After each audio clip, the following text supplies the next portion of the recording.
परमेश्वर का वचन क्या है? एक सीड है, बीज है ना। एक बाइबल कहते हैं वचन एक बीज है। जैसे ही हम उसको ग्रहण करते हैं और पवित्र आत्मा हमारे जीवन में आता है तो हम किससे पैदा हो जाते हैं? परमेश्वर से पैदा हो जाते हैं। और हमारे अंदर अब किसका बीज है?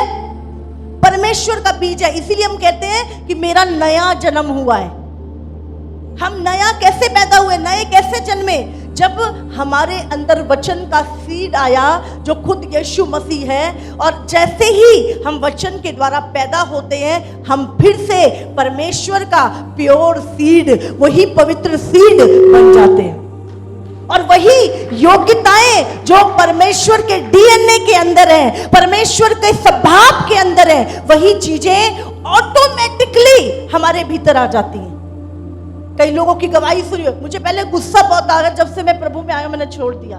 पहले मैं व्यभिचार करता था, जैसे ही मैं प्रभु में आया ऑटोमेटिक छोड़ दिया। पहले मैंने बहुत कोशिशें की, क्योंकि कोशिशों से काम नहीं चलेगा, प्रॉब्लम तो सीड में है। बाहर से आप मनुष्य को कैसे बदल सकते हो? बदलाव तो जब तक वो बीज नहीं बदलेगा। इसीलिए जो संसार है वो संसार के अंदर अभी भी उसी दुष्ट का बीज है। लेकिन जब हम मसीह में आते हैं तो हमारे अंदर किसका सीड है? अभी हमने अभी क्या पढ़ा यहाँ पर? जो कोई परमेश्वर से जन्मा है वह पाप नहीं करता, हाँ, क्योंकि उसका बीज उसमें बना रहता है। अब हमारे अंदर किसका बीज है? परमेश्वर का बीज। इसीलिए लिखा है जो परमेश्वर से पैदा हुआ है वो पाप कर ही नहीं सकता। इसी से परमेश्वर की संतान और शैतान की संतान जाने जाते हैं। जो कोई धर्म के काम नहीं करता वह परमेश्वर से नहीं। अगर आप परमेश्वर से जन्मे हैं तो आप परमेश्वर के कामों को करेंगे, आप भले कामों को करेंगे। परमेश्वर का जो नेचर है वो आपका नेचर होगा। परमेश्वर का नेचर है प्रेम करने का।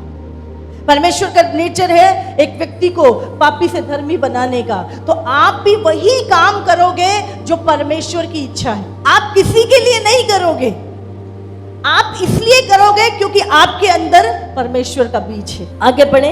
और न वह जो अपने भाई से प्रेम नहीं रखता। अगर मैं कहता हूं कि मैं परमेश्वर से जन्मा हूं और मैं अपने मसीह भाई से प्रेम नहीं करता तो मैं कैसे उसकी संतान हूं? बाइबल में लिखा जो अपने भाई से प्रेम नहीं करता।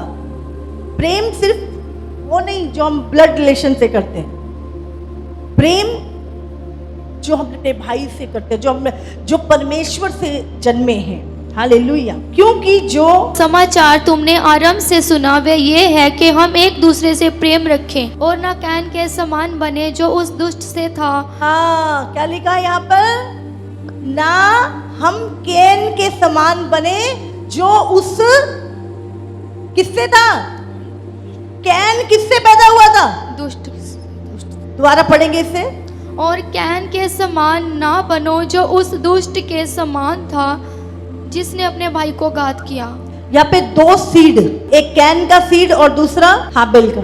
और उसे किस कारण घात किया? क्या कारण था? परमेश्वर ने इसकी भेंट ग्रहण कर ली मेरी घेरनी के। जलन। जलन, ये जलन किसके अंदर है?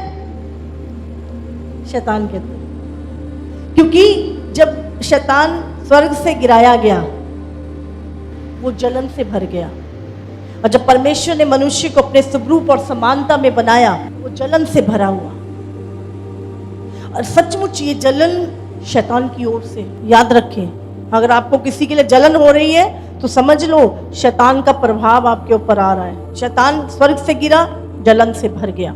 और यहां पर भी क्या लिखा है? क्यों घात किया? हाँ, इसकी भेंट ग्रहण कर ली मेरी नहीं की। इस कारण कि उसके काम बुरे थे और उसके भाई के काम धर्म के थे। आज बहुत सारे लोग आपसे नफरत करेंगे, इसलिए नहीं कि तुम्हारे काम बुरे हैं, इसलिए कि तुम्हारे काम भले हैं। तो अचंभा मत करना, अचंभा नहीं करना। मैं तो सही चल रहा हूं, मैं तो अच्छे काम कर रहा हूं, फिर ये व्यक्ति मुझसे क्यों जलन कर रहा है? ये व्यक्ति मेरा क्यों बुरा सोच रहा है? क्योंकि उसके काम बुरे हैं, इसलिए वो क्या करेगा? तुमसे जलन करेगा। कैन और हाबिल क्या थे? हाबिल प्रार्थना करने वाला था और कैन दुष्ट बुरे काम करने वाला था, क्योंकि वो उस दुष्ट से था। वो सर्प धूर्त था, लेकिन आपको पता नहीं, कुछ एंजेलिक बीइंग थे जो स्वर्गीय प्राणी थे, जो सांप के समान थे, जिनका जो रूप था आपने देखा होगा। अगर किसी ने फैरो की फोटो देखी होगी, बहुत सारे ऐसे किंग आप देखोगे पुराने समय में, जिनके जो मुकुट थे उस पे ऐसे सांप लगा हुआ है। आप अगर आपने हिस्ट्री पढ़ी है या आपने देखा है तो उनके मुकुट के ऊपर क्या है? सर्प होता है, ऐसे करके लगा होता है या ऐसे करके लगा होता है, और पूरा जो वो ऊपर का होता है वो सर्प की जैसे खाल होती है, उसके समान उनका मुकुट होता है।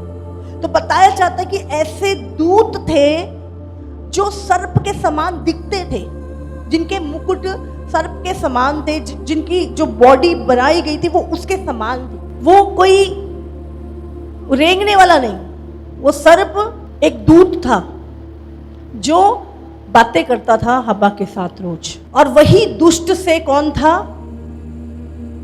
कैन। शैतान ने मनुष्य के डीएनए को खराब, अभी भी क्या हो रहा है, अब इन लास्ट डेज में जो चीजें हो रही हैं, अगर आप देखें इस समय पर, तो साइंटिस्ट क्या कर रहे हैं? डीएनए में मिक्सिंग कर रहे हैं। हाँ, कुत्ते का डीएनए मनुष्य के अंदर, उसका डीएनए उसकी मिक्सिंग, ये क्या हो रहा है? इस अंतिम दिनों में शैतान फिर से क्यों, वो मनुष्य से नफरत क्यों करता है? क्योंकि मनुष्य परमेश्वर के स्वरूप और समानता में बनाया गया है। इसीलिए जब भी वो मनुष्य को देखता है उसको जलन से भर जाता है वो। और आज आप देखो, परमेश्वर ने सिर्फ ही और शी बनाए थे, लेकिन आज जो शैतान ने चीजें क्रिएट कर दी है, LGBTQ, और आगे भी अभी प्लस लिखा है, और भी आएंगे तरह के इंसान, वो क्या कर रहा है? मनुष्य का अस्तित्व जो परमेश्वर के द्वारा बनाया गया उसे खराब करने की कोशिश कर रहा है। एक अच्छा भला व्यक्ति, मैं कई पीछे से हम लोग पता नहीं कहाँ गए थे, तो किसी के बाल हरे, किसी के नीले, हाँ भाई जो ईश्वर ने बनाया है वो बेस्ट है। लेकिन आज इंसान को लग रहा है मैं फैशन कर रहा हूं, ये फैशन सारा उसी शैतान की ओर से आ रहा है। आप जानते हैं, हनोक की पुस्तक में लिखा है कि ये जो फैशन है जो वर्ल्ड को दिया गया, आज कटे पटे कपड़े पहनने और ये सारी चीजें, ये सब भी डेविल ने दिया था। वो गिराए हुए दूत, उन्होंने ये चीजें पास आउट करी, लोगों को दिए, ये टेक्नोलॉजी और बहुत सारी चीजें उन्होंने मनुष्य को दी। आप सोचो, कई बार हमारे दिमाग में क्वेश्चन नहीं आता, हम हिस्ट्री में पढ़ते थे आदि मानव होता था जो पत्थर से आग जलाता था। इतनी जल्दी मनुष्य इतनी आगे कैसे पहुंच गया? कहां से आ गई ये चीजें? कहां से इतना ज्ञान इंसान के पास आ गया? इतने बड़े बड़े हथियार, इतनी बड़ी बड़ी टेक्नोलॉजी, सब कुछ कंप्यूटर कहां से आया? इतने हजार सालों में नहीं आया, पर ये कुछ एंड के टाइम में इतनी टेक्नोलॉजी कैसे? ये सारी चीजें पहले भी आई थी। अगर आप पुराने नियम में देखें, जब परमेश्वर ने, बाइबल में लिखा है, वही शैतान का सीड निम्रोद जिसको हम कहते हैं, अगर आप उत्पत्ति में पढ़े तो निम्रोद जो था उसने क्या है, बेबीलोन की मीनार बनानी शुरू करी। उन्होंने कहा हम स्वर्ग में चढ़ेंगे, और जैसे ही वो बना रहा था, परमेश्वर उतरा देखने के लिए और भाषा में गड़बड़ी डाल दी, क्योंकि परमेश्वर नहीं चाहता था कि एक इंसान पापी होके स्वर्ग में एंटर करे या शैतान पापी होके वहां पे जाए। इसीलिए परमेश्वर ने भाषा की गड़बड़ी, इतनी सारी भाषाएं कहां से आ गई? हाँ, आपको पता है पहले एक ही भाषा थी पूरे संसार में, सब एक ही बोली बोलते थे, और जब आप एक भाषा एक बोली के होते हो तो आपके लिए कुछ भी इम्पॉसिबल नहीं होता। और बाइबल में लिखा है परमेश्वर ने वहां भाषा की गड़बड़ी डाली। अगर आप उत्पत्ति 11 पढ़े, वहां पे लिखा हुआ है।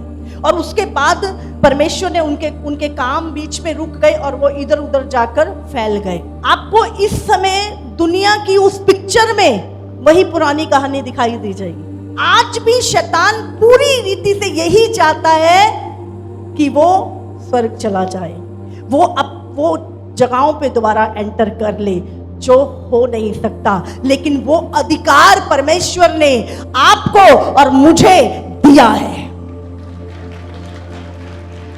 हालेलुया, क्योंकि हम परमेश्वर से जन्मे। साइंटिस्ट क्या कर रहे हैं, उन्होंने ऐसी बूम बना ली है, अब स्त्री बच्चे को पैदा नहीं करेगी। बच्चे जो हैं वो लैब में पैदा होंगे। एक एक लैब में 30-30 हजार बच्चे पैदा होंगे, और उन्होंने ऐसी माँ की शेप में ऐसी बूम बनाई है और उसी को देंगे।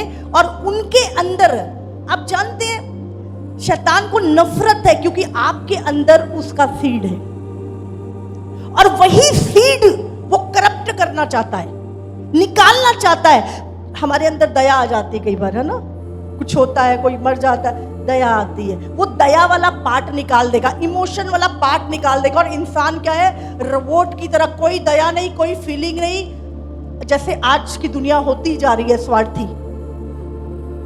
आज लोग कैसे हो रहे हैं, स्वार्थी होते जा रहे हैं। अब 2-4 बच्चे खराब भी हो गए तो कोई, किसको दया आएगी, क्या पता किसका है, समझ रहे हैं। अब ये चीजें शुरू हो गई हैं। क्यों? शैतान को आपके सीड से नफरत है, क्योंकि आपके अंदर उस परमेश्वर का सीड है, और उसी को वो करप्ट करना चाहता है। क्योंकि उसके अंदर बाइबल में लिखा है, जब आप परमेश्वर से पैदा होते हो, बाइबल में उसने हमें अपने स्वरूप और समानता में बनाया, और पूरी पृथ्वी के ऊपर, पूरे आकाश के ऊपर, और पूरे समुद्र के अंदर जो भी किंगडम है उसके ऊपर हमें अधिकार दिया। और शैतान इससे जल गया। उसने क्या किया, उसने हव्वा को भरमाया, और वहीं से उसने काम कहाँ करना शुरू किया, सीड पे। वो प्योर सीड जो यीशु मसीह था, और जब हम प्रभु पे विश्वास करते हैं तो वो सीड हमारा क्या हो जाता है, रेस्टोरेशन हो जाता, बदल जाता है, नया हो जाता है। वही सीड जिसमें कोई करप्शन नहीं है। करप्शन ऐसा नहीं है कि लोग करते हैं, करप्शन उनके सीड में है। हमें लगता है ये व्यक्ति करप्ट है, ये चला जाएगा, अरे दूसरा आएगा वो भी यही करेगा। क्योंकि करप्शन कहाँ है, दुष्टता कहाँ है, बीज के अंदर है। समझ आ रही है आपको? और यीशु मसीह में आने के बाद क्या होता है, बाइबल कहती है हम नया जन्म पाते हैं, हमारा डीएनए चेंज हो जाता है। इसीलिए यहाँ पे लिखा है, क्योंकि जो परमेश्वर से जन्मा है वो पाप कर ही नहीं सकता। अगर आपको परमेश्वर के दासी के द्वारा कही हुई वचन से आशीष मिल रहा है तो आप इस वीडियो को लाइक, शेयर एंड कमेंट करें, और इस चैनल को सब्सक्राइब करें और बेल बटन को दबाएं ताकि परमेश्वर के वचन आप तक पहले पहुंच सके। सबको जय मसीह की।